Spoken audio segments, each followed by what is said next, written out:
We are grateful beyond any measure of expression Nous sommes reconnaissants au-delà de ce que nous pouvons exprimer pour les instructeurs partout dans l'Église. Nous vous aimons et avons une grande confiance en vous. Vous êtes l'un des plus grands miracles de l'Évangile rétabli. Il y a effectivement un secret pour devenir un bon instructeur de l'Évangile, pour enseigner avec le pouvoir et l'autorité de Dieu.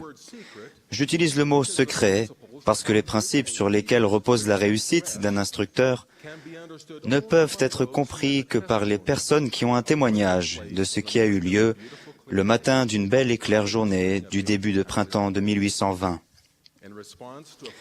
En réponse à l'humble prière d'un garçon de 14 ans, les cieux se sont ouverts.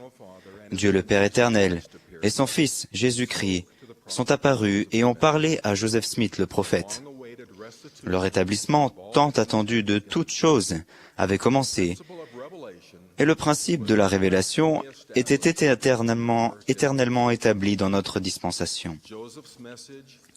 Le message de Joseph et notre message au monde peut être résumé en 2 mots. Dieu parle. Il a parlé autrefois, il a parlé à Joseph, et il vous parlera. C'est ce qui vous met à part de tous les autres instructeurs du monde. C'est pour cela que vous ne pouvez pas échouer. Vous avez été appelés par l'esprit de prophétie et de révélation, et vous avez été mis à part par l'autorité de la prêtrise. Qu'est-ce que cela signifie?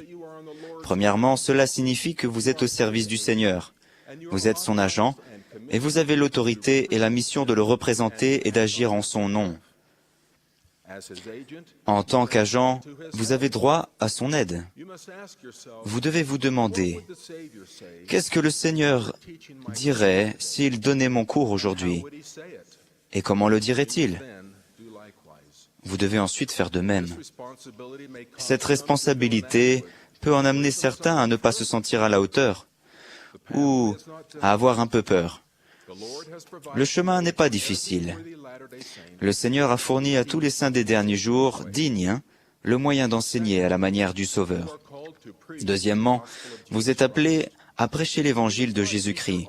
Vous ne devez pas enseigner vos propres idées ou philosophies, même mêlées d'écriture.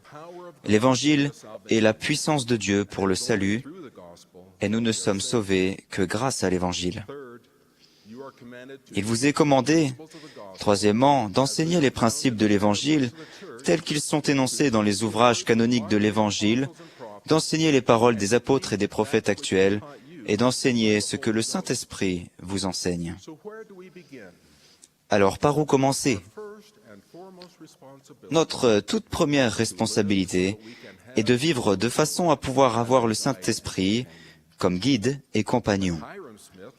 Quand Hyrum Smith chercha à s'engager dans cette œuvre des derniers jours, le Seigneur lui dit, « Voici ton œuvre, c'est de garder mes commandements, oui, de tout ton pouvoir, de tout ton esprit et de toute ta force. » C'est le point de départ. Ce conseil donné à Hyrum par le Seigneur est le même qu'il a donné aux saints à toutes les époques. S'adressant aujourd'hui aux instructeurs, la première présidence a déclaré « La partie la plus importante de votre service sera votre propre préparation spirituelle quotidienne, notamment la prière, l'étude des Écritures et l'obéissance aux commandements. Nous vous recommandons de vous consacrer à vivre l'Évangile avec plus de ferveur que jamais auparavant. » Fin de citation. Il est révélateur que la première présidence n'ait pas dit que la partie la plus importante de votre responsabilité est de bien préparer vos leçons ou de maîtriser les diverses techniques d'enseignement. Bien sûr, vous devez diligemment préparer chaque leçon et vous efforcer d'apprendre comment enseigner pour pouvoir aider vos élèves à utiliser leur libre arbitre et permettre à l'Évangile de pénétrer dans leur cœur. Mais la première partie de votre service, et la plus importante, c'est votre propre préparation spirituelle. Voici ce que la première présidence a promis si vous suiviez ce conseil. Le Saint-Esprit vous aidera à savoir quoi faire. Votre propre témoignage grandira, votre conversion s'approfondira et vous serez fortifiés pour affronter les difficultés de la vie. Fin de citation. Quelle bénédiction plus grande un instructeur peut-il désirer? Ensuite, le Seigneur a commandé qu'avant de chercher à annoncer sa parole, nous devons chercher à l'obtenir. Nous devons être des hommes et des femmes d'une saine intelligence, en sondant diligemment les Écritures et en les chérissant dans notre cœur. Alors, lorsque vous demanderez de l'aide au Seigneur, il vous accordera son esprit et sa parole. Vous aurez la puissance de Dieu pour convaincre les hommes. Paul nous dit que l'Évangile vient aux hommes de deux manières, en parole et avec puissance. La parole de l'Évangile est donnée dans les Écritures et nous pouvons l'obtenir en la cherchant diligemment. La puissance de l'Évangile pénètre dans la vie des gens qui vivent de manière à ce que le Saint-Esprit soit leur compagnon et qui suivent l'inspiration qu'ils reçoivent. Certains ne concentrent leur attention que sur l'obtention de la parole, et ils deviennent des experts à transmettre des informations. D'autres négligent leur préparation et espèrent que le Seigneur les aidera, d'une manière ou d'une autre, à se tirer d'affaire pendant le cours. Vous ne pouvez pas attendre à ce que l'Esprit vous aide à vous souvenir des Écritures et des principes que vous n'avez pas étudiés ou auxquels vous n'avez pas réfléchi. Pour pouvoir bien enseigner l'Évangile, vous devez avoir à la fois la parole et la puissance de l'Évangile dans votre vie. Alma comprenait ces principes quand il parla des fils de Mosia et décrivit comment ils enseignaient avec la puissance et l'autorité de Dieu. Il a dit, « Ils étaient des hommes d'une saine intelligence et ils avaient sondé diligemment les Écritures afin de connaître la parole de Dieu. Mais ce n'est pas tout. Ils s'étaient beaucoup livrés à la prière et au jeûne. C'est pourquoi ils avaient l'esprit de révélation. » Fin de citation. Ensuite, vous devez apprendre à écouter. Frère Holland a enseigné ce principe aux missionnaires. Ce qu'il a dit s'applique à tous les instructeurs. Je vais citer les paroles de Frère Holland, mais j'ai pris la liberté de respectivement remplacer les termes missionnaire et ami de l'Église par instructeur et élève. Citation. Ils ont non seulement la responsabilité d'écouter l'Esprit, mais aussi celle d'écouter les élèves. Si nous voulons bien écouter avec des oreilles spirituelles, nos élèves nous diront quelles leçons ils ont besoin d'entendre. Frère Holland poursuit.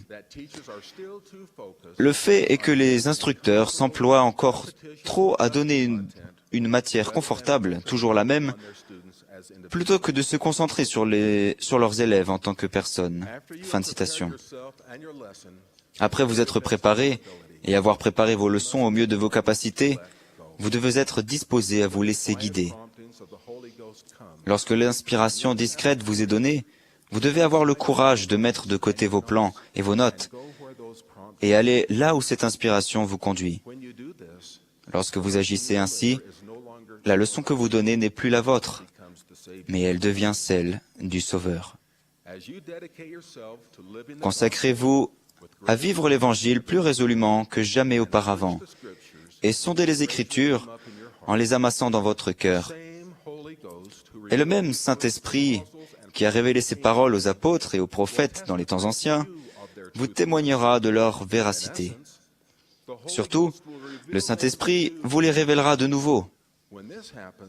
Quand cela se produit, les paroles que vous lisez ne sont plus seulement celles de Néphi, de Paul ou d'Alma, mais elles deviennent les vôtres.